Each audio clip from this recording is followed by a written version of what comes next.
আশেপাশে বাবিগুলো এক করে চাইয়ে থাকে কী খাই কী হরি কী এই হরি এইগুলো দেখার জন্য, কিচ্ছু করার নাই। এগুলোর খেদাইয়েও বেশি দূর দেওয়া যায় না, তাই এগুলোর সহ্যই করতে হয়।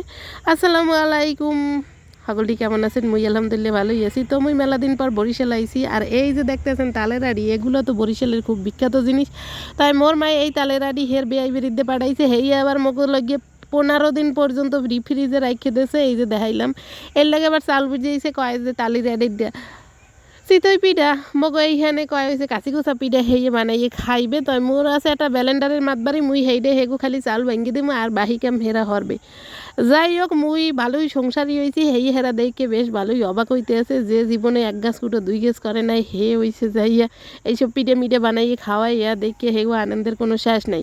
যাই হোক, মুই পিঠা গোলামোলা সব রেডি করে হেলাই দিছি, এরপর খালি ভাজা টাজার পালা। যাই হোক, এই হইছে যাইয়া তালের আড়ি, যেটারে তালের বিচি তালের আঁশ কয়, বিভিন্ন জায়গায় বিভিন্ন কথা কয়, মোরা কই তালের আড়ি। সেই তালের আড়ি রান্নার যত প্রসেসিং আছে হেইয়া মুই এসগু রানতে বইছি, কারণ হইছে যাইয়া মোর মায় আবার রাত্রিরে কামড়ে শান্তি পায় না, কিন্তু মোর আবার রাত্রিরে কামড়তে ভালো লাগে। রাত্রিরে পিঠে মিঠে খামো গরম গরম, বেশ ভালোই লাগে।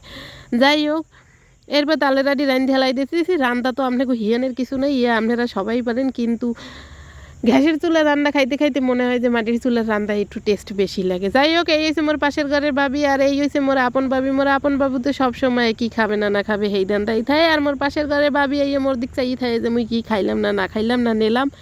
এই দুইটার যন্ত্রণায় মুই অশান্তিতে আছি মেলা। হ্যাঁ কইয়া শেষ করতে পারবো না। যাই হোক, রাত দিন 24 ঘন্টায় হেরা মোরে পরি দিয়ে রাখতেছে, মুই নাকি নন্দেরা নাকি খাইয়েও যায় লইয়াও যায় সেই জিনিস। যাই হোক, হেরা এমনিতে অনেক ভালো। এরপর মগো এই কাঁচিকুচার মধ্যে একটা ডিম দিয়ে লইছে, হেলে আবার ফুললে টুপা টুপা হয় এই জন্যে। যাই হোক, এই যে দেখতেছেন মগো কাঁচিকুচা পিঠে কিন্তু সুন্দর সুন্দর ফলতে আছে। এরপর হয়েছে মগো খাওয়া দাওয়ার পালা। তো মোরা চিন্তা করছি মোরা আগে সব বাজে বুঝে 100 খামো, সবাই একখানে বইয়ে খাওয়ার মজাই আলাদা। এর জন্যে বাজতে আছে। ভাজাটাও কিন্তু মুই ম্যাক্সিমাম করছি, হয় মুই অনেক কাম করি, মোর জামাই দেখলে খুব খুশি হইবে।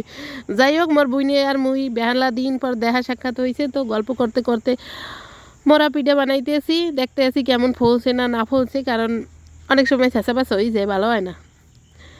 যাই হোক, এবার মোকে পিঠা খুবই ভালো হইতেছে। এরপর মোরা দুই বোনে কথা কইতে কইতে বহুদিন বহু কথা, প্রায় 1 মাস 1.5 মাস পরে ওর লাগে মোর লাগে দেখা হয়েছে, কারণ এই ডিসেম্বর মাসটা মাইপোলা হইলে হেগো ছুটি হয়। এর জন্য হয়েছে যাইয়া হেরা ডিসেম্বর মাসে বেড়াইতে হয়। মোরা 3 পদের ভর্তা বানাই লেছি, মরিচ ভর্তা, ধনিয়া পাতা ভর্তা আর ভর্তা।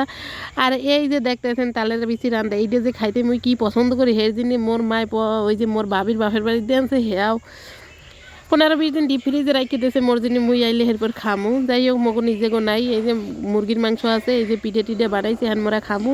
আপনাকে তাদের বিদায় নিলাম, ধন্যবাদ সকলেরই।